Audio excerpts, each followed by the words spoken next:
You're right. Okay, it's doing it now, right? Listen, Oh, well, there we go. I'm really glad Therapy you asked that Geeks, because a that could have free been podcast by Luke could have been McGibbon another and lost Louise Taylor. a lost podcast. Really. I was thinking I can't see anything. Yeah, with we probably would have lost about 2.5 podcasts now to the ether. But Louise sure. to the rescue. Yeah. But yeah, we're talking about boundaries there. We were also talking about Newry before we hit record. But And coleslaw. coleslaw, a big part of Newry culture. We're saying that if they could put it on a flag, they probably would. But Yeah, I didn't actually, realise that you city folk thought us cultures were just all about coleslaw. Like, oh God, I no, my friend, she moved from Mayo Bridge, like which is outside of Newry. That's like being outside of outside, and she like lives off coleslaw like every day. Every day it's a new tub. Like I don't know how she gets through it so fast. And then when I watched her eat dinner once, it was pretty much she just tipped the tub onto whatever she was eating. It's like doesn't matter what she's eating, roast chicken, oh tub of god, coleslaw, no. anything like that. But then to be fair, she was buying them about the size of a Oh cup. god, there's a type you see if you get the wrong type. If you get there's some that I think look a bit fluorescenty, and I'm like, no, yeah. Yeah, there's kind of purple coleslaw. Yeah, kind of has that grown in Chernobyl vibe, doesn't it? So there's some that have that kind of, and then I like if like I don't want to judge people for buying it, but I just don't understand why. It's very vinegary, I think. Yeah. And then the really creamy mayonnaisey ones are my type. But there you go, coleslaw type. Very nice. We're here. Well, We're aiming to talk about boundaries this week. I don't think many people are going to listen to this episode now because, and you see, boundaries? when you see boundaries in the title, I think people think we're going to be talking just about therapeutic boundaries. You know what I mean? And be Oh, kind of like doing an episode on contract, and oh maybe God. I'll give us a different title or something. I'll not say boundaries. I'll trick people into listening because we're not just going to be talking about therapeutic boundaries. So I imagine they will feature, but I think about self-worth in relationships. Would that not be? yes, absolutely. Well, I think because mostly the argument can be made for establishing boundaries by saying it's about knowing your worth, isn't it? Yeah. Hmm. Do you ever think that whenever most clients, quite a lot of clients now, when they're calling, what they're really doing underneath it is they're looking for your permission to put up a boundary. Do you know what I mean? They're like they're saying, "Oh, I'm having this argument with my husband or boyfriend, and here's all the ways in which my husband or boyfriend is a dick. Oh, and I think maybe I should tell him to stop, or maybe I shouldn't." And like, you know what I mean? And what they're saying is underneath it's like, "Tell me that, tell me to do this. I need to hear Yes. another person say, tell this guy to stop it, and I'll tell him, but I need to Or hear it." yes, like, am I doing the right thing? What do you think I should do?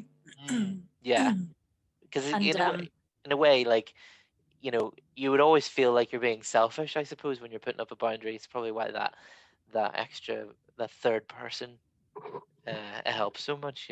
yeah, like yes. Do you think though I think boundaries is something that I don't know, it's difficult because I think historically I've thought my boundaries were good, but maybe it was the reflection of where you are at that point. But I was looking at like looking at boundaries Yeah. and thinking, and I googled like why people don't set boundaries and why they have difficulty setting boundaries, right? And I find this interesting. They're like, it says here, fear of what others think was the top thing. That's the classic one, isn't it? Yeah, I guess I'm in two minds about that, isn't it? Because that's like that to me. That's like street advice that people get from people who aren't even therapists to say, "Oh, you care too much about what other people think and all that stuff," and I think that's hard to switch off. And I think you should care a little Yes. bit about what other people think. I think like caring about what other people think is why you don't just shit your pants. I don't know. Actually, no, that's not the only barrier.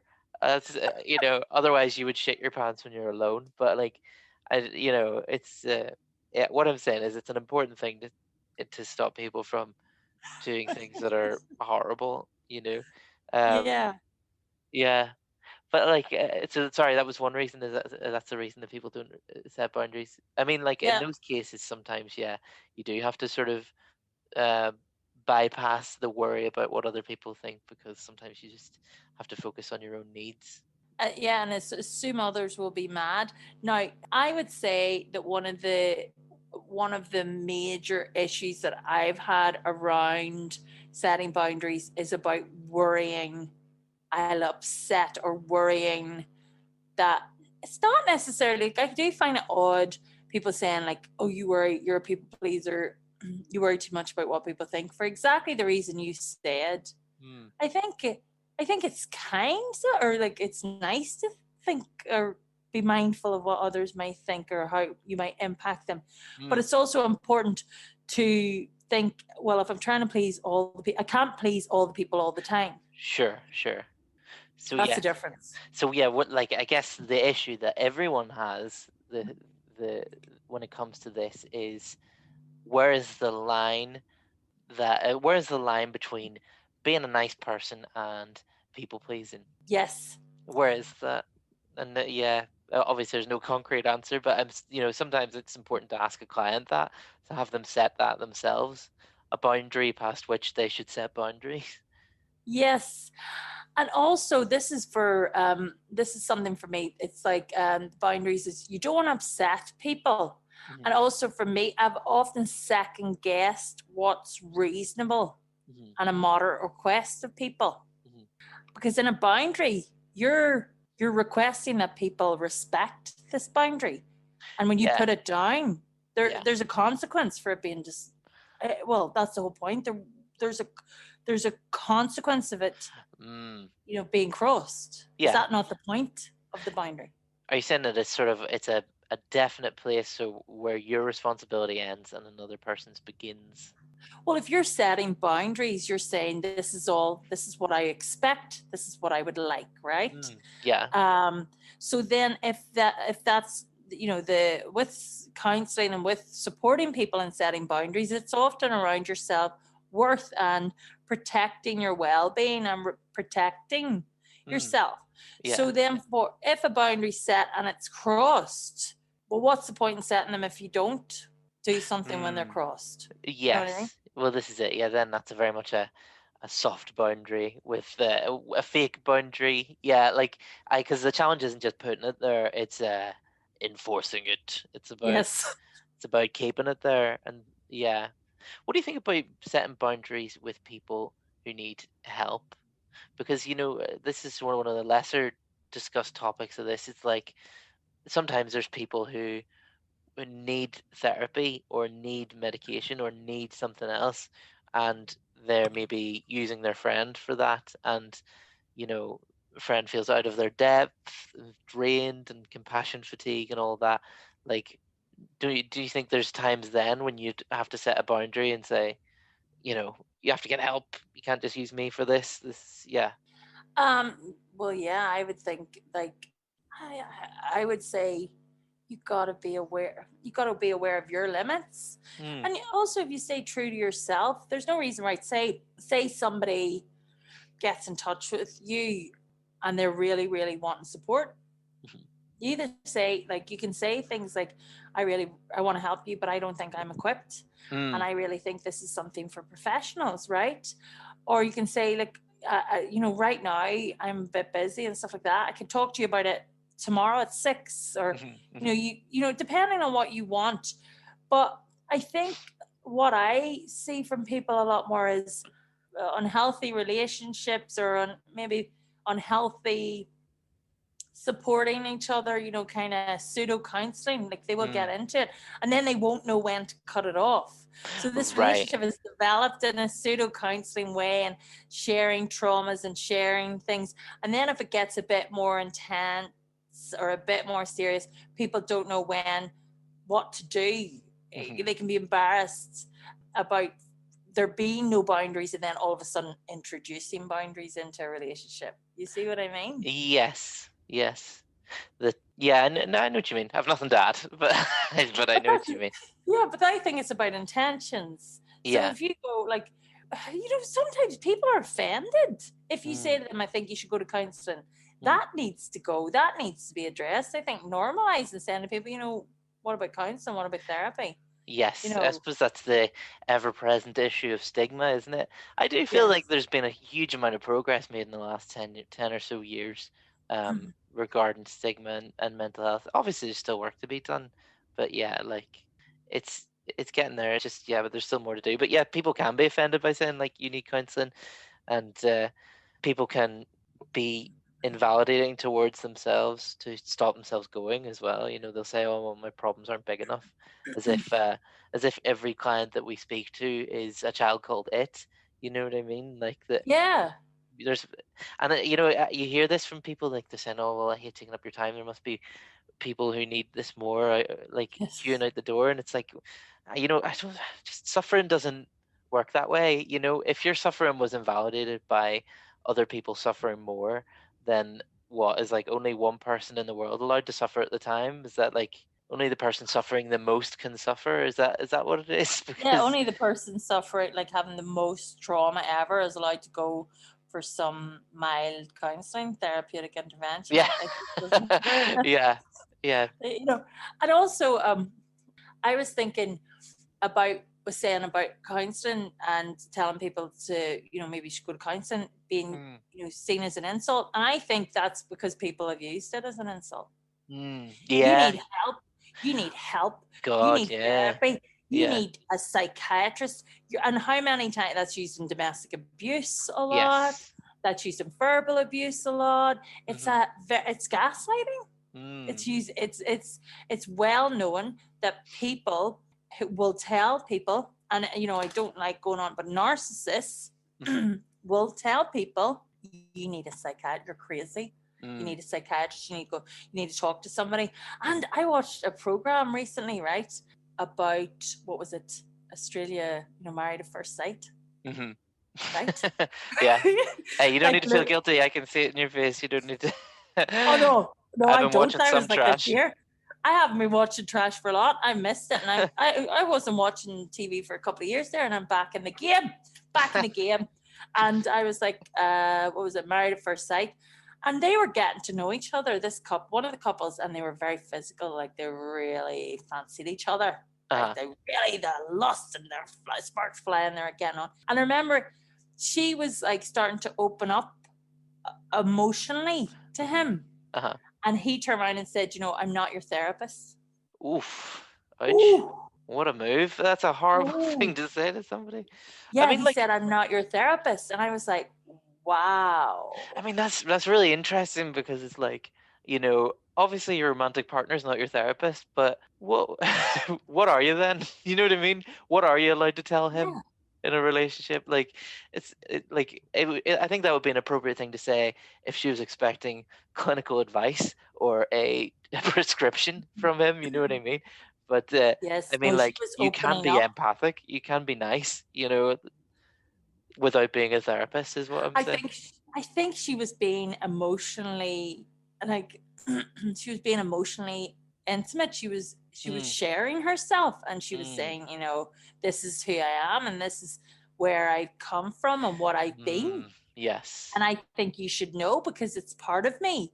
And Mm. he was like, oh, I'm not your therapist. Do you know what I'm hearing there underneath that is, oh, so much defense, isn't it? That is so much like you're being open means I'm gonna have to be open. I don't want to be open. Let's cut this off right now. You know that. I thought it was quite sexist. Well, oh yeah. I mean, I'm not gonna deny that there's elements of that there as well. It's like, I'm just a man. I'm not meant to be emotionally receptive to Yeah, anything you say. But also, I am hearing very much a defense there against his being open, or also probably just on a basic level, like probably just doesn't have the emotional tools to be able to yeah, just, because like there's people who suffer from that, and they're not necessarily unempathic or horrible people. It's just that they're maybe problem solvers. You know what I mean? And that doesn't occur to them. That it's okay. You can just say, "Oh, that's very interesting," or "That's very sad," and that Yeah. that's a perfectly good response. They're sort of fumbling for, oh God, how can I fix your life that you've just presented to me? I can't. Okay, end, abort this conversation. Yeah. I thought he was basically like, I would, I would hear that or understand that as I don't care. Well, yeah, and of course, yeah, and like it could just be as simple as he doesn't care. But I guess I'm also just trying to see about I'm trying to find some vulnerability or redeeming quality in this person I'm hearing about secondhand, to be honest. But maybe it's just a prick. Well, you know what? A few of them were I mean, reality TV, it's married at first sight. yeah. Well, yeah, this is it. Did you see Love Is Blind? No, what is So this about?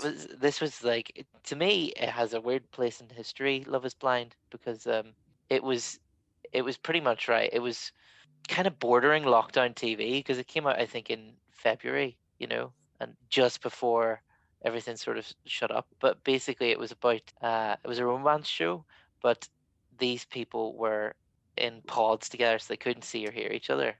And no, sorry, they couldn't see each other basically, and they had to Oh. communicate purely through that. And then, yeah, from there, basically, they eventually do meet. But then, like, the show goes on for far too long, and the actual premise of not seeing each other lasts about a few 2 or 3 episodes, and then the rest of it is just standard reality TV show conflict and trash and fighting, But Well, Love Is Blind definitely has. I've missed that completely. But when I got back on the trash television watching train, I was actually just completely blown away by the show that is called Naked Attraction. So oh before God, we move yeah, on, yeah. There's a show Naked that's Attraction. boundaryless there. So they start by just showing your naked body. uh They get them. They could select by their body, their naked bodies. Sure, That's incredible. Like but that. It's just in a way that's less boundaries, but in another way that's more boundary, doesn't it? It's like you don't even learn their name, you don't speak to them. no. It's You very much just judge. You just judge just look at these fully. tits. Do you want to spend the rest of your life with these tits? Yeah. Yeah, Do you want to get to know these tits? yeah, Do you want that's to get to know this penis? Do you want to get crazy. to know this belly? Do you like? And it's just like right, and Sure. then it's like go backwards. But yeah, so that's it. So boundaries and relationships. Yeah, I find like where do you go from there? Like that wouldn't be my dating choice. Like I actually think that if that would be my idea of a nightmare, Yeah. like an absolute nightmare being Mm. selected in that manner. Yeah, I think I mean, for many people it would be pretty horrible. I'm also told that I think I might know, I think everyone knows a friend of a friend who's done that show. Like it's kind of like in Northern Ireland, it's kind of like paramilitaries. It's like somebody who knows somebody. Do you know what I mean? But I don't know anybody who's, and I would be like, can we go out and have a chat about like that what show? is yeah, what's the deal? But Yeah, I I'm wouldn't told that be. the temperatures in the studio aren't ideal and you're there for a very long time. Oh God. Yeah, not So with great. the boundary, so when you think about boundaries and you think about those different programs, actually, you can see how boundaries are completely subjective, Mm, completely individual. yeah. And how do you come to know? And this is really important for me, because we've talked about in the last episode that I've been diagnosed with autism and Mhm, having a social and communication disorder. mhm. Yeah. Trying, Wow, yeah. trying to set social boundaries like it's terrifying. Yeah, it's certainly different, isn't it? I Yes, imagine. yes. Well, you really like that's why I would struggle with time and stuff and keeping to time with my clients, but I actually Mm, find counseling, the situation, so that's it's a really good social context. So it's a social context I love. And you see me comedy and acting, mhm, they're social contexts I love. mhm, I enjoy being on stage. I enjoy performing. I have no issues. It's the after meeting mm, people. It's yes. the chit chat or it's weddings. It's Yeah. situations where I'm like, somebody said to me the other day, I was talking about, you know, communicating with some a new experience with like somebody in a certain role, right? And I Uh-huh. said, I didn't even know. Uh-huh. I didn't know how I was supposed to behave, right? And this Uh-huh. is a disability. This is a disability. I've said to me, Uh-huh. no. He said you just had to be yourself, and I went, no. It's not safe. It's not safe for me to Yeah. be, because masking and camouflage and all that there. He's like, no. So I was like, no, that's you. You know, autistics a lot of the time we can't be completely ourselves. Because if there's two choices and one's socially appropriate and one's socially inappropriate, you will bet after much thinking, I will think the socially inappropriate way is the right way to go. Yeah. I guess what I'm hearing there might be useful for you is that, in therapy, of course, we have a sort of procedure for boundaries in terms of the therapeutic relationship, isn't there? Yes. There's a contract at the start. The first time you meet someone, it's like, here's a piece of paper that we will sign that says how we're going to act. And obviously, you can't just do that with everyone you meet, but I wonder if there's like a way of sort of, even just whenever you introduce yourself to somebody, saying, and I think a lot of people do this actually, whenever they introduce themselves to you, a lot of people will say, I'm this kind of person and I do this. And, almost in a way of just setting immediate boundaries, just saying like, I'm trying to think of an example, but a lot of people will say, oh, I'm easily scared. No, that's not a good example. What is like, a lot of people, when introducing themselves to each other, will describe themselves as weird, and of course we all have our eccentricities. But what's underneath that is the setting of a boundary and saying, "Please be understanding when I'm weird," and that's kind of a contract being set Yeah. there, isn't it? I don't know what I would start with, like, but it's just like a lot of the time, you just, hello, I'm Louise. I will overtalk and I don't do small talk. Yeah. Or like, you know what I mean? I'll Yes. overtalk, overshare, and I don't do small talk. Mm. But I'm harmless. I'm actually really nice. Yeah. Or I don't know. Like, but the boundaries, I think boundaries are quite difficult for Mm. people who are like have got like conditions or disorders, and mine's ASD. Mm. And actually, it's quite interesting because people will think it's very interesting for me watching the home education stuff and the parents go mad about ASD kids and Mm. saying they need the structure, they need the boundaries, they need it. Mm-hmm. Because actually, I would be the other. Too much structure really Mm. stresses me out.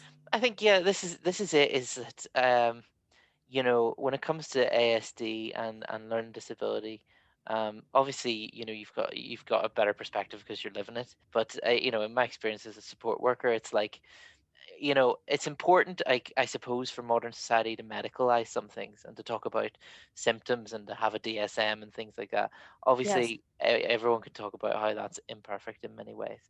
But when you do that, then you end up with this kind of monoculture of like, this is a one size fits all treatment. All autistic people like structure. They've got to do this, this, and this. And it's like, Yes. not all of them like that. Some autistic people like to paint and hate structure, and when you wake them up in the morning and say you're doing this today, they'll say, oh, fuck off. Oh yeah. And Yeah. this is it. So I think what it is like with boundaries and self-worth and self-respect and self-love, maybe, I think, and this is where I'm getting a lot of support because my boundaries and what I'm interested in going forward, and I think it's very important, is it's I want the boundaries down in the places where I feel my energy is drained, Hmm. where I Hmm. feel most stress and anxiety about, Hmm. right? Yeah.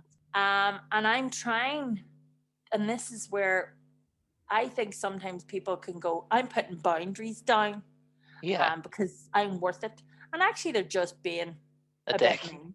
Yeah. Yeah. Yeah, 100%. Like, sometimes, well, yeah, because like, it's never simple, really, is it? Yeah, sometimes somebody saying I'm putting down a boundary is just saying I don't want to talk about this anymore, which is kind of like what we were saying about this dating in the dark guy. No, wait, was it Married at First Sight? they're all the same. They're all the same. They're Yeah, all but I'm not your therapist. That yeah, could be a boundary being put down, but it's really, yes, that's it. And boundaries can be, people can use them to control. yeah. I guess You what know, we're saying, it's about, in a sense, we're kind of equating it to the psychodynamic idea of a defense mechanism. That this is something you can put in to protect yourself, and sometimes that's great, and then sometimes it actually prevents you from fully experiencing or fully living your life, or it can just be hurtful, because you can't face something in you, you know. yes. Mm, And this is where, like, so I'm trying to think of boundaries I've put in place, difficult boundaries. And I think that might be worth exploring. mm, Where you felt the need to go, actually, this is not working for me anymore, or I need this. mm, I can think about, like, there's times I quit jobs, say, hmm. or, Oh yes, is that a boundary? Like, what would you yeah. think is, like, is that a, yeah, Well, I mean, it depends on the context, but I recently quit a job because, on some levels, I didn't feel super safe anymore. And yeah, that's not really a reflection on the job. It was very much an external circumstance. But like, you could view that as me setting a healthy boundary, saying, I'm not going to be treated like this. I need to be able to sleep at night without yes, feeling like someone's going to ruin my life. Or you could see that as, look, he's been paranoid about, it depends on the reality of things. I mean, obviously there's a bit of column A and a bit of column B in there, if you ask me. Like, I think I was being a little paranoid, but I also didn't feel like things would work out for me in a healthy way if I stayed there for the rest of my life. So, yeah, it's that's it. It's a cost benefit analysis, isn't it? right. Yes, that's And this. Yes. yeah, and it's what? Like, I've thought about that too. And I remember I thought I was even when we were doing this, there was a time where I was feeling very vulnerable Hmm. and feeling like there was very odd behavior happening. Hmm. Um, and I remember, I think that whenever you start getting triggered, or you start feeling stressed about a situation, or you start feeling vulnerable, Hmm. it's very easy the paranoia can creep in. Hmm. If the paranoia can't, but I don't always think paranoia, if it goes too far, yes, it's Mm. really not good for you. But it can also be a messenger with Mm. regards to your stress level tipping over. Yes, yeah, that's true. I mean, like all emotions have a purpose, and some of the most negative ones are just literally just alarms, Mm-hmm. really, aren't they? Um, Yes. Yeah. Yeah, well, I'm interested in something you said there about sometimes even doing this. It made you feel vulnerable. What do you mean? Am I probing too much with some of my What you questions? Or mean doing that? Did I say it would doing this podcast? well, you just said doing this, but I don't know. Assumed you meant the podcast. Well, talking openly and stuff. No, no, no, no. But I think authenticity can be vulnerability, can be Mm. being vulnerable. And Yes. Brené Yeah. Brown talks about vulnerability being our Mm. superpower. So yeah, I don't always associate vulnerability with a negative. Yeah, I think that's completely true. And like, I'm a big fan of Brené Brown, as anyone with half a brain should be. What a charming woman. But like, Yeah. I think that the maybe there's um an issue with the messaging, because I feel like vulnerability is authenticity, if you ask me. Like, it's what you're saying there, that when people talk about being vulnerable, I think they assume that it's, like, let's all sit in a circle and have a bit of a cry. But it's like vulnerability is sometimes saying, oh, that hurts when you do that, and that makes me unhappy when you do that, and I'm very anxious because I don't know what we're talking about when we talk about this, or whatever, like that. And all the best arguments that I've had in my relationships have had a lot of vulnerability. Instead of Oh me saying, like, yes. you're a dickhead for doing this, it's me saying, when you do this, it makes me feel anxious. So instead Yeah. of making it about them, I'm making it about how they make me feel. And that to me is vulnerability, and that is authenticity. And that's hard to, you can't really, you can't manufacture it. You can't, it's kind of something that has to flow sometimes. I think you can make it happen, but it's really, it's really hard. It's more art than science, is what I'm saying. Yeah, and I suppose, right, with boundaries, vulnerability will come into it. Mm. So if and Mm. comfort and discomfort and pleasantness, and if you're feeling unpleasant, I think unpleasantness will make boundaries, be like, right, I think I need to be boundaried here, or this relationship is not, I don't feel particularly safe, or I don't feel particularly Mm. good. And I mean emotionally safe. I don't think, like, I think sometimes people focus on physical safety, and of course that's important, but I also think emotional safety Mm-hmm. is very important to me.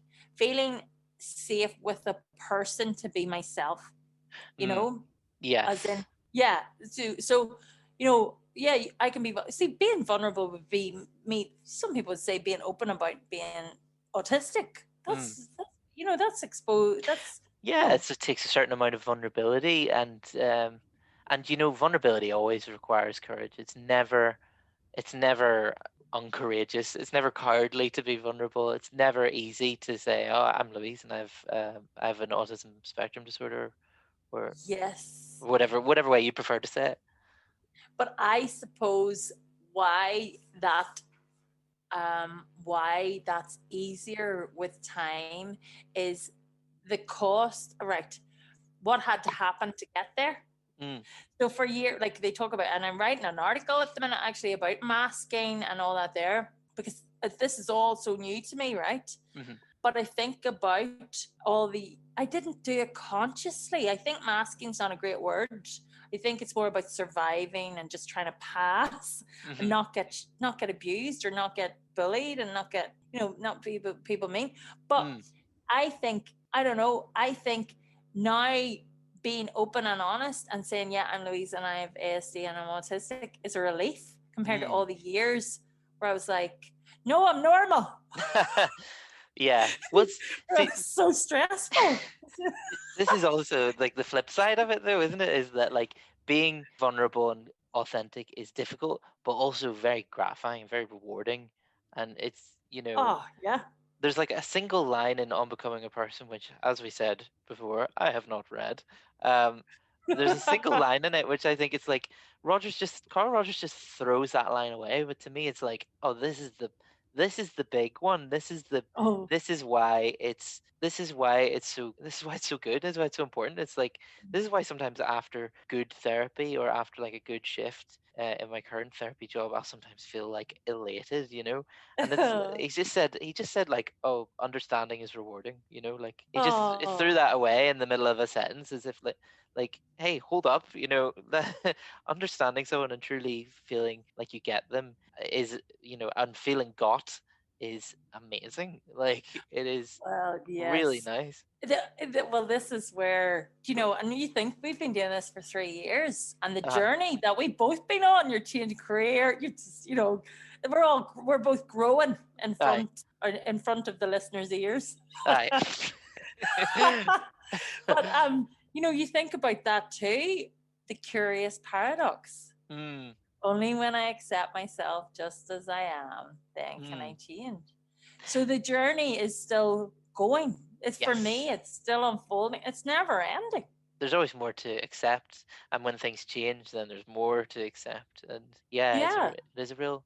You made me think that when you're talking about the paradox, that I think that actually I think we're nearly out of time, but Oh, well I was thinking about how I'm working at the minute, and I'm noticing something that I'm doing that I'm like, oh, I should write that down and do that consciously, because I started doing it kind of just out of being a bit of a neurotic, but it's to me it's really working. I think it's that a way of building up trust with a client is to invite them to set boundaries with you, and because most of the time they won't, but you've given them the permission to do it, and they appreciate it. Like, so I guess what I'm saying, it's like if you're making an interpretation, if you're saying, "Oh, I'm wondering if your anger is coming from this," or if you're maybe doing an attempt at advanced empathy, which is, telling a client of bringing your client's attention to an emotion they might not be aware they're experiencing. If you're doing yes. either of those things, what I'll sometimes do is before even doing it, I'll say, "Now you can tell me if this is nonsense, or you can tell me if I'm talking out my backside," and like that little sentence, I'm already Yes. like they're already opening up to that, because like they're saying, well, I have the opportunity to say this is bullshit, so I don't have to nod and agree. I don't have to take this guy as the expert. I'm the expert, you know. Yeah. Oh yeah, I think that's really nice. Did I before? I know we've got run out of time, but I want before this, I was thinking I wanted to say about a story which was I think it's about boundaries, but it was about counselling directory, right? Uh-huh. Yeah, You know, counselling directory, I think so, and yeah. I decided that I was going to come off counselling directory, Uh-huh. right? And I was like, I'm coming off it, got my diagnosis, and I think I only want to see people who are neurologically diverse, right? Okay, sure, sure. But I don't want to discriminate.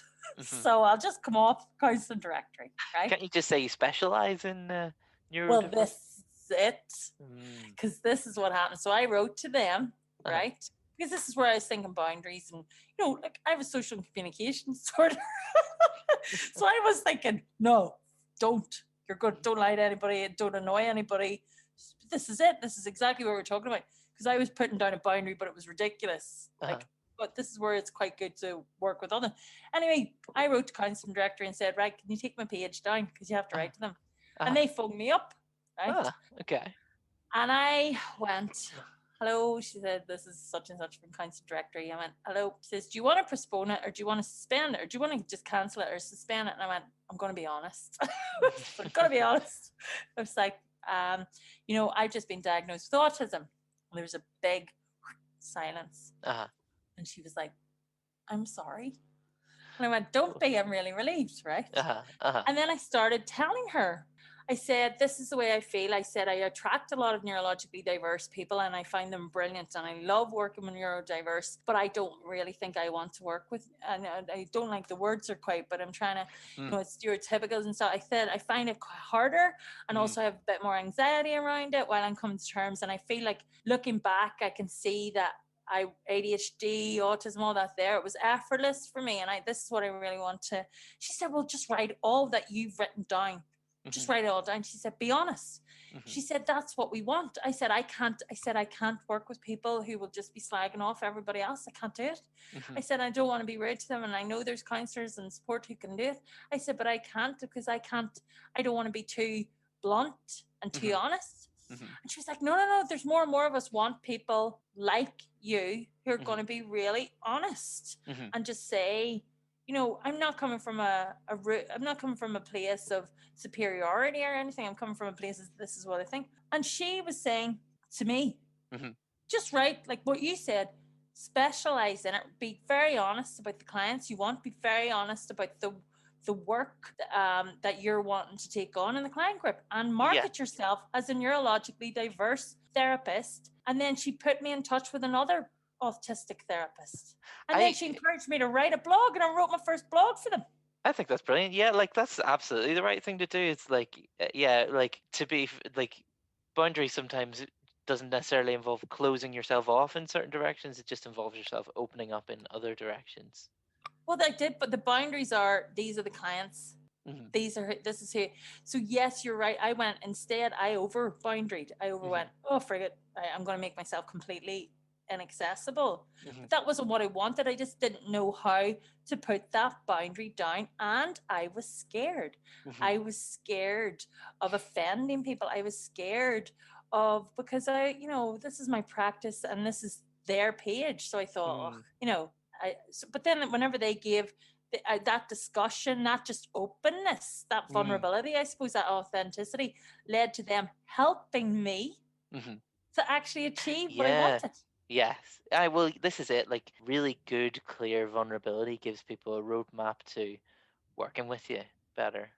It was unbelievable. Yeah, it's amazing. Like it's really good. It's also, you know, I mean, that person at the other end of the phone should pat themselves on the back too. It's like it's kind of it kind of reminds me of, do you know when you try and cancel like your broadband contract and then you leave with a cheaper broadband contract, but it's the same place, and you're like, that guy knows how to do their job, you know. Yeah. Oh, she did, and she was like writing to me, going, "Thank you, you're very inspiring. This is exact." And she just really, she's like, So I was like, I didn't even know I could do any of this. I didn't know this was all available to me and a service I've been paying for years. And it's Uh-huh. improving my service. And she was brilliant at what she did, but she also lifted me, encouraged me, inspired me.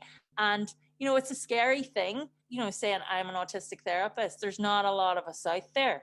Mm. But to have that positive feedback Mm-hmm. and to have that support from, somebody who's marketing you, it was brilliant, actually. Mm-hmm. So there you go. Lovely. My feel-good story. I think that's a good note to end on as well. Actually, it's just Yeah. end it with a smile. Yes, indeed. Well, here, I don't know what we're doing the next time, but, I really enjoyed that. Yeah, that was great. Wait, here. This is really stupid.